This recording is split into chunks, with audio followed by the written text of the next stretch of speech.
Have you ever had one of those quiet moments where you look at your life and ask yourself, how did I end up here? Not in a dramatic way, but in that honest moment where you realize that the life you're living today is not exactly the life you imagined for yourself 5 or 10 years ago. Maybe your career feels different from what you thought it would be.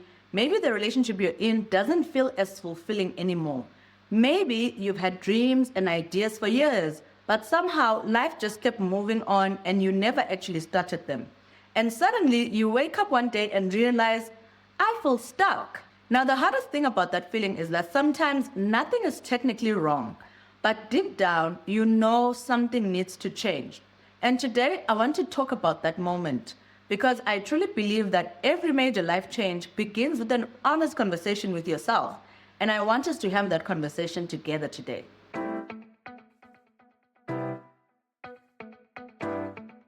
Hi, beautiful people, and welcome to the Mbali Talks Podcast, the space for women rebuilding their confidence, clarity, and courage, one honest conversation at a time. My name is Mbali, and today I want to share something I've been thinking about recently. I like to call it the change formula. It's a simple 3-step way to honestly evaluate your life and figure out what needs to shift if you want something different. You know, there was actually a moment in my own life where I realized something had to change. I remember sitting there and thinking, if nothing in my life changes right now, my life is probably going to look exactly the same 3 years from now. And that thought honestly scared me a little. I'll tell you all about that situation that made me ask myself that question a little later in the episode, because it connects directly to the third pillar of the change formula. And while I have you here, please remember to subscribe to the channel and give this video a thumbs up. The first step in the change formula is something many people skip, and that is asking yourself something I like to call the vision question. That is to say, what do I actually want my life to look like? Not what your parents imagined, not what society expects from you, and definitely not what your friends are doing, but your life. What would your ideal life look like? The big dream you have for yourself. Because one thing I've noticed is that many people say they want a different life, but they have never actually stopped to imagine what that life would look like. And before we can talk about change, we have to talk about clarity. Would you have more freedom with your time? Would you be doing work that excites you? Would you be living in a different city? Would your days feel calmer, lighter, more intentional? Or would they be more exciting, more adventurous, and more meaningful? And here is something I want you to think about honestly. Many people say they want change, but they have never clearly imagined what the new version of their life actually looks like. For a long time, I realized something about myself. I kept saying I wanted a different life, but I hadn't actually defined what that different life is. I just knew what I didn't want anymore. And honestly, that's not enough because clarity is powerful. And if you're watching this and you have a notebook nearby, I want you to write this question down. If everything worked out for me, what would my life look like in 3 years? And let's be brutally honest with yourself with your answer to this question, because that is the founding ground to actually making the change you have been desiring. So personally, there was a time in my life where I genuinely believed I wanted to become a travel content creator. I was really excited about it. I had started traveling more, documenting my trips, and I thought to myself, why not turn this into something bigger? So I decided to take it seriously. I created a YouTube travel channel, I started a TikTok page, and I even began posting about my travel experiences. I was filming vlogs, sharing reels, and learning how travel content creators were building their careers just from their content. I even started looking into different ways I could turn that into income, because if you know me, I'm always looking for a second, third, or even fourth way to make an income stream. Things like becoming a UGC creator for travel brands, for example, or maybe even stepping into the travel industry as an agent are some of the thoughts that I had at the time. And to be fair, things were actually starting to move in that direction. Some of my travel content was beginning to make a bit of money through collaborations with travel companies and websites. So from the outside, it looked like it was actually working. But something interesting happened along the way. The deeper I got into that world, the more I started realizing what that lifestyle actually required. To really succeed as a travel content creator, you have to constantly be traveling, constantly capturing content, constantly thinking about the next post, the next video, and the next partnership. And suddenly, the thing that once felt like freedom started to feel a lot like work. Now, don't get me wrong, traveling is still one of my greatest passions. I absolutely love experiencing new places and cultures. But at the beginning of last year, I had to sit with myself and ask a very honest question. Is this really the life I want to build? Or is it just something I enjoy doing? And around that same time, I was also going through a financially difficult season in my life, something I spoke about in the previous episode. So there I was, looking at my life, looking at where my time and energy were going, and something didn't quite align. Because the truth is, the bigger vision I have always had for my life was never just about traveling. The vision I have for myself is to be a businesswoman, to build successful businesses, to learn what it takes to grow them, and to eventually use that knowledge to help other people to do the same. And then, from that place of freedom and financial stability, I could then travel the world because I want to, not because I have to turn every moment of it into content. And when I really evaluated the time and energy I was spending building travel content compared to the bigger life I saw for myself, the two just didn't really match. And that realization forced me to make a difficult decision. Not because travel wasn't something I loved, but because it wasn't the thing that truly aligned with the life I want to build. And that kind of clarity doesn't come from one quick decision. It comes from having some very honest conversations with yourself. And once you become honest about the life you want, the next step of the change formula becomes unavoidable because you have to confront the question of the honesty question. You have to ask yourself, what is actually standing between me and the life that I actually want? And this is where the conversation becomes a bit uncomfortable for most people. Because sometimes the things that are standing in the way can be external, but sometimes they are actually internal. And for most people, the answer usually falls into a few common categories that you need to be honest with yourself about. One of the most common barriers to starting anything is simply the fear of failure. Not necessarily the kind of failure where everything collapses, but the kind where you try something and it just doesn't work out the way you hoped. Because failure forces us to face something very uncomfortable. The idea that we might have been wrong or that we might not be as ready as we thought we were. And for many people, that possibility alone is enough to stop them from even starting. But something I've realized over time is that failure is rarely the end of the story. In fact, most of the time, failure is just information. It is feedback telling you what needs to be adjusted in order for change to happen. And honestly, the people who eventually succeed are simply the ones who are willing to fail a few times along the way. Another barrier that people don't talk about enough is embarrassment. And I think this one affects us women more than it actually affects men, especially where changing your life is concerned. Because starting something new often means doing things badly at first. Whether it's posting that first video like I had to do with this podcast, or it's launching that first business, or it's just picking up in a room when you're still finding your confidence. There's always that voice at the back of your mind wondering, what are people going to think? Especially the people who knew you before you started changing. But something I've learned over time is that most people are far less focused on us than we imagine. Everyone is busy navigating their own lives as well as their own issues. So I want you to remember this the next time you're feeling embarrassed about following your heart. The fear of embarrassment keeps us stuck in a life that embarrasses us far more than trying something new ever could. The next barrier that can be incredibly difficult is being in an environment that doesn't support your growth. Sometimes this environment can come in the form of friends, family, and simply just being surrounded by people who are comfortable where they are and who don't quite understand why you want something different. And when you're constantly hearing things like, why would you do that? Are you sure that's a good idea? Or isn't that risky? It can slowly make you question your own instincts.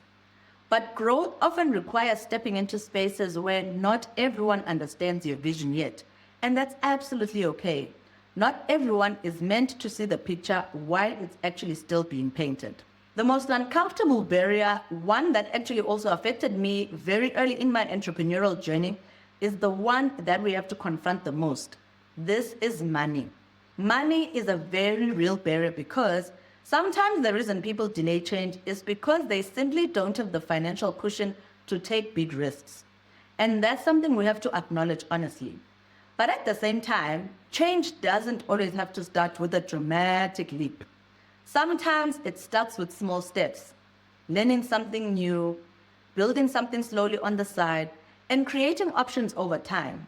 Financial limitations might affect the speed of change, but they don't have to eliminate the possibility of it. And finally, one that I see with a lot of people that I try to coach online, there's the comfort zone. This one is tricky because comfort zones don't always feel like a problem. They feel safe, they feel predictable, they feel familiar. But comfort zones can quietly keep us in places that no longer challenge us or even fulfill us. You might know deep down that you've outgrown something or even someone, but leaving it or them means stepping into uncertainty. And uncertainty can feel frightening. But sometimes growth begins the moment we admit that the life we are living has become too small for the person we are becoming. I remember when I first started thinking about building my first real business outside of my corporate job. It was a women's clothing brand called Fashion-Couture. And even though I was incredibly excited about the idea, the reality was that my finances were a major limitation at the time. I couldn't afford to rent a proper studio space, I didn't have the money to hire a full-time seamstress, and I definitely didn't have the budget to buy fabric in bulk the way established brands did. So most of the time, I had to buy fabric from retail fabric shops, which meant paying almost double the price compared to wholesale buying. And when you're trying to produce clothing, that makes the entire process a lot more expensive. But instead of letting that stop me, I made a decision that, looking back, changed everything. I decided I would start small, so long as I got to start. So I approached a seamstress near my house, the kind of place where there isn't really a proper changing room. That's where my very first samples were actually made. And honestly, at that stage, I was just hoping the fabric I used wouldn't sell out in the stores before I had a chance to take pictures, advertise the pieces, and actually get orders from those samples. Everything was a little uncertain in the beginning. But about a year in, I was able to hire a seamstress to work with me on weekends and public holidays. I even turned my own garage into a small sewing studio, which quite honestly did not sit well with my partner at the time. However, he decided he was going to go along with it. Thank goodness. Another year later, things grew again. I moved the operation out of the garage, hired a full-time seamstress, and finally rented a proper workspace. And from there, the rest is history. So what started with small stacks, expensive fabric, and a makeshift garage studio turned into 8 beautiful years of running a successful clothing brand, one that women still wear to this day. Looking back now, I realized something very clearly. There was never a perfect time. There was never a perfect budget. There was never a perfect setup, but I started anyway. And those small, imperfect steps, the bad samples, the delays in production, the learning as I went, are exactly what created the progress that followed. So when we talk about financial limitations as a barrier, I understand that reality all too well. Money can absolutely slow things down.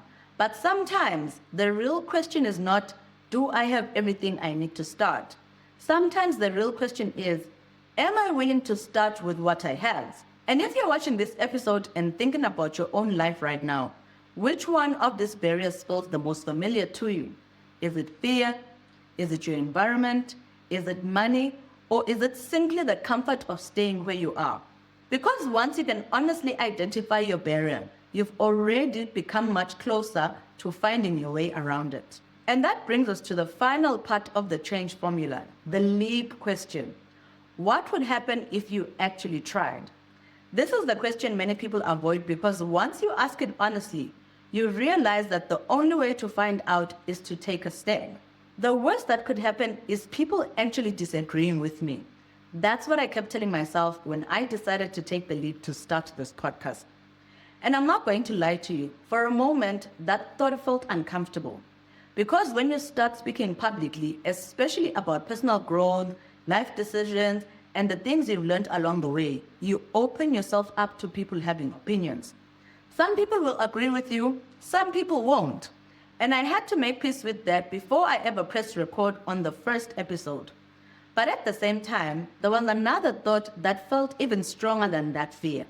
And it was this: what if this conversation reaches someone who really needs to hear it?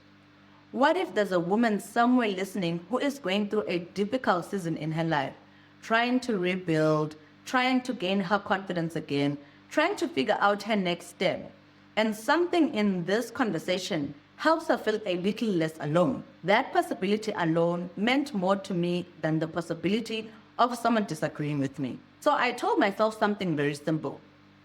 If each episode resonates with even one person, if just one woman listens and takes away something that helps her grow, reflect, or move forward in her life, then I've already done what I came here to do. Because sometimes our purpose is not about reaching millions of people at once. Sometimes purpose looks like impacting one life at a time. And that realization made the decision much easier. Because once you stop focusing on the people who might judge you, you start focusing on the people who might actually benefit from what you're building. And the one thing I've realized is that the biggest regrets people carry in their life are not their failures. It's the things they never tried. So if you take nothing else from this conversation, please remember the 3 questions in the change formula. What life do I actually want? What is honestly standing in the way of that life? What could happen if I actually tried? Because honestly, the life you want may not happen overnight, but every new direction begins with a decision. And if you've been feeling stuck lately, maybe this conversation is the moment you start asking yourself different questions. So I would actually love to know something from you. What is the one change you've been thinking about making in your life recently? And you don't have to share everything, but just even writing it down in the comments might be the first step. Thank you for sharing your time with me today. If this episode resonates with you, please don't be shy to share it with a friend, colleague, or sister who could actually use it. And don't remember to subscribe, give this episode a thumbs up while you're here, and turn on your notifications for the channel so that you don't miss out on the next episode. I will see you in the next Mbali Talks podcast episode.